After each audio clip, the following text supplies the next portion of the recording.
Bonjour et bienvenue pour cette quatrième et dernière vidéo de la formation 7 étapes pour revoir la vie en rose grâce à la méthode stand-up. Alors tout d'abord, félicitations parce que si tu es arrivé jusque-là, c'est que le contenu que je t'ai offert t'a plu et te convient. Donc déjà, profonde gratitude pour ça. Parce que je me dis que quelqu'un qui n'aurait pas aimé ni ma première ni ma deuxième vidéo, eh ben, aurait décidé de ne pas regarder les suivantes. Donc si tu es là à regarder cette quatrième vidéo, c'est que tu as apprécié les précédentes et ça me remplit de joie. Donc merci et bravo. Bravo aussi d'avoir pris ce temps pour toi, parce que tu ne regardes pas ces vidéos pour me faire plaisir, tu les regardes pour te faire du bien avant tout. Et ça, c'est une chose qui est très importante, à prendre conscience. C'est, primordial. Si tu veux, te créer, la vie qui te ressemble, eh bien, ce qui est important à faire, eh bien, c'est que tout le temps que tu te consacres à toi-même, ce soit du temps de qualité. Donc, tu peux te féliciter d'avoir pris ce temps pour toi. Tu vas voir dans le livret, dans ce quatrième livret, je te livre, ma méthode, celle que j'ai créée, celle que j'ai, déclinée et présentée dans mon livre «Revoir la vie en rose». Cette méthode qui va te demander cette fois-ci non plus d'observer par où tu es passé, mais bien de passer à l'action. Une, des caractéristiques en fait de notre capacité à nous relever, eh bien, c'est de passer à l'action. Parce que, c'est Einstein qui disait qu'il n'y a pas de pire folie que d'attendre un résultat différent en faisant toujours les mêmes choses. Bien sûr, si nous continuons à vivre, de la façon dont nous vivons actuellement, eh bien, nous ne pourrons pas obtenir de résultats différents. Donc si nous voulons une vie différente, une vie meilleure, une vie qui nous ressemble, qui nous convienne, eh bien, il faut changer de méthode et il faut passer à l'action. Et la méthode que je te propose maintenant, eh bien, c'est la méthode stand-up que j'ai créée et qui va te proposer en fait, d'utiliser les 2 disciplines que je t'ai présentées dans la deuxième vidéo, la discipline de l'écriture thérapeutique et la discipline du rire pour, étape par étape, eh bien, avancer sur ton chemin de vie, meilleur pour revoir la vie en rose et réaliser tes rêves. La première étape, donc, là je vais te le résumer, hein, tu vas trouver ça dans le livret, beaucoup plus détaillé, heu, beaucoup plus précis.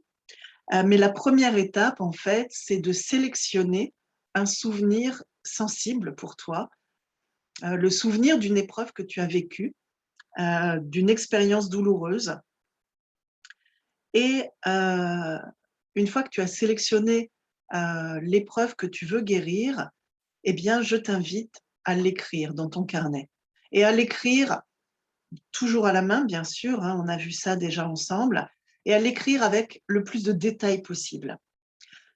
Tu vas voir que, bien souvent, la guérison se cache dans les plus petits détails et c'est très important de définir, d'écrire en fait, ton histoire telle que tu l'as vécue avec ton point de vue à toi, ta vision, voilà, avec tes émotions, avec tes ressentis. Qu'est-ce que tu as ressenti dans ton corps?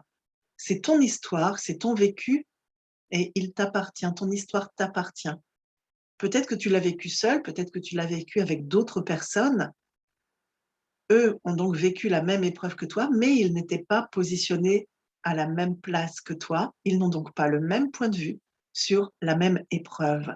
Donc ce qui est important, ça n'est pas leur point de vue, c'est ton point de vue. C'est ça qui est primordial d'écrire. La deuxième étape, c'est de théâtraliser. Pour commencer à prendre un petit peu de distance avec la douleur, eh bien, dans la première étape, tu as écrit à la première personne, tu as dit: «J'ai vécu ça, voilà ce qui m'est arrivé». Dans cette deuxième étape de la théâtralisation, tu vas raconter la même histoire, mais en changeant de point de vue. tu vas prendre de la distance avec cette personne que tu étais au moment de cette épreuve et tu vas imaginer que c'est une autre personne qui a vécu cette même épreuve. Et donc, tu vas raconter l'histoire de cette personne, l'histoire de l'épreuve qu'elle a vécue. Et donc, tu vas transformer tous les je en il ou elle. Voilà, tu deviens narrateur et non plus acteur de l'histoire. La troisième étape, eh bien, c'est de choisir sous quel angle tu veux regarder ton histoire. Et pour déterminer le meilleur angle qui va t'amener vers le rire et vers l'humour par la suite, eh bien, il faut d'abord observer tous les angles. Donc, tu vas devoir faire ce travail de te mettre à la place des différentes personnes qui ont vécu la même chose que toi pour voir si tu étais à leur place, comment tu aurais vécu cette épreuve. Et à chaque fois, ça va te donner un angle de vue totalement différent, ça va te donner un point de vue totalement différent et qu'il va être important de mettre en lumière pour que, à la suite, tu choisisses un angle bien particulier que tu vas ensuite dérouler pour aller de plus en plus vers le rire. Donc là, il ne s'agit pas de réécrire l'histoire, mais bien de prendre des notes et de noter voilà, quelle différence de point de vue tu notes entre tel protagoniste ou tel autre. L'étape suivante, c'est l'étape du noyau. C'est à cette étape-là que tu vas commencer à décrypter les messages qui sont cachés dans l'épreuve que tu as vécue. Alors ça, ce n'est pas une étape très facile à faire quand on n'est pas initié à la méthode. Mais pour te donner un exemple, je t'ai raconté donc l'épreuve que j'ai vécue lorsque j'avais 5 ans, lorsque j'ai sauté du 5e étage. Pendant plus de 50 ans de ma vie, je me suis répétée à moi-même: tu as sauté du 5e étage, tu es folle d'avoir fait ça, tu devrais avoir honte. Et pendant plus de 50 ans, j'ai eu honte et je me suis sentie coupable d'avoir fait ce geste fou. Et en fait, en appliquant ma méthode à mon épreuve, en m'attardant sur cette étape de décoder le message qui m'était destiné, je me suis rendu compte que je ne regardais pas au bon endroit. Je me répétais que j'avais sauté. Mais en fait, ce qui était primordial pour moi à regarder à ce moment-là, c'est qu'en fait, je m'étais relevée. Physiquement, j'ai atterri sur le dos, sur une grille d'évacuation d'eau, mais physiquement, je me suis relevée. J'ai eu la force de me relever, d'aller sonner chez la voisine. Je ne m'étais rien cassé. Par contre, mon corps avait doublé de volume, ça je vous l'ai expliqué. À l'intérieur, j'étais brisée psychologiquement, mais je ne m'étais cassé aucun os et j'avais été capable de me relever pour aller demander de l'aide et surtout porter assistance à mon petit frère qui peut-être allait faire la même chose que moi. Donc ça m'a apporté 2 messages très importants pour moi. Le premier message, c'est que j'étais capable de me relever, tant physiquement que psychologiquement, de mes pires épreuves. Et le deuxième message, c'est qu'avant de penser à moi, j'avais pensé à mon petit frère. Aussi bien en l'habillant, lorsque moi j'avais eu cette bouffée d'angoisse en me sentant prise au piège dans cet appartement enfermé à clé, mais également lorsque j'ai sauté et que je me suis relevée, j'ai pensé que j'avais fait une bêtise et qu'il ne fallait surtout pas que mon petit frère fasse la même bêtise que moi. Le deuxième message qui m'était destiné, c'est que j'étais faite pour aider les autres. Donc en vous appuyant sur mon propre exemple, eh bien, je vous invite, et encore une fois, je suis passée du tu au vous. Voilà. Bon, bah, on va dire que c'est une constante chez moi et je ne vais pas aller contre puisque c'est une constante naturelle. Je t'invite donc à fouiller vraiment dans ton histoire et au plus profond de toi, en toute sincérité et en toute objectivité, une fois que la douleur est un petit peu éloignée, observe et décode, décrypte les messages qui te sont destinés.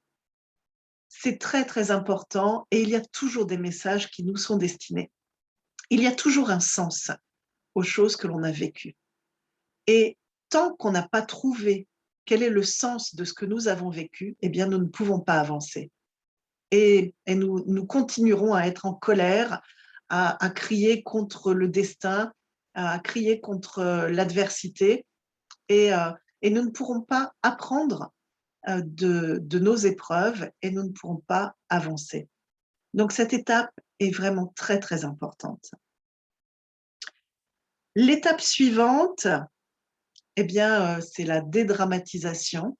Une fois qu'on a trouvé le bon angle, qu'on a trouvé les messages cachés, eh bien, on va être capable de balayer. Voilà. OK, dans telle épreuve, une personne nous a fait du mal. OK. Mais finalement, le cadeau qui nous a été réservé, c'est que des portes se sont ouvertes et on a pu saisir des opportunités. Et finalement, si cette personne ne nous avait pas fait de mal, eh bien, ça n'aurait pas ouvert ses portes vers de meilleures opportunités. Donc, cette étape de la dédramatisation, c'est aussi l'étape du pardon, et où finalement, on est capable maintenant de passer un coup de balai sur les dernières petites traces qui continuent à nous faire du mal. Donc, en conscience, on va nettoyer, on va passer un coup de balai, on va dédramatiser. Donc, l'étape suivante, on arrive à l'étape de l'humour, et où maintenant, vous allez pouvoir faire appel à toute votre créativité.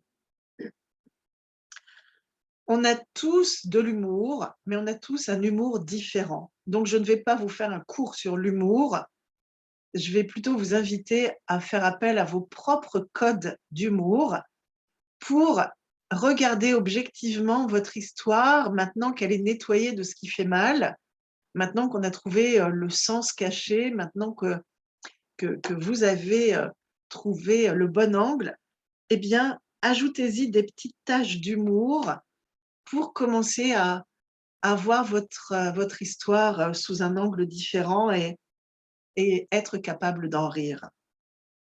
Et enfin, la dernière étape qui est l'étape du partage. À ce moment-là, vous êtes en capacité de partager, mais vous avez aussi le choix de ne pas partager votre histoire, modifier. Ça, ce choix vous appartient. Le fait de partager amène un plus à la guérison, mais chacun est libre de partager ou pas. Nous arrivons au terme de cette méthode stand-up.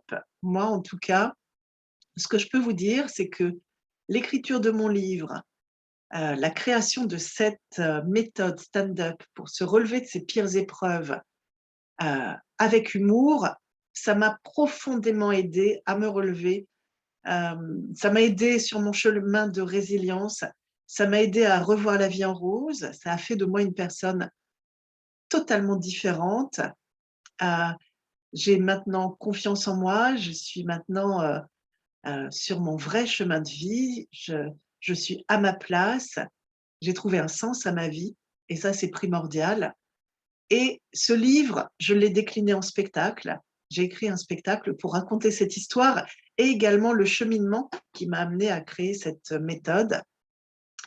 Et j'ai joué ce spectacle en public. Et ça aussi, le fait de partager en public mon histoire et ma méthode et de partager avec vous cette formation gratuite, eh bien, moi, ça me fait grandir. Donc, merci pour ça. Merci de suivre ma méthode, merci de suivre mes conseils. Une dernière chose que j'ai envie de vous dire, eh bien, si vous avez aimé cette formation, n'hésitez pas à partager avec vos proches. N'hésitez pas à leur transmettre le premier lien que vous avez reçu, à les inviter à rejoindre ma communauté lumineuse et guérisseuse par l'humour et l'autodérision.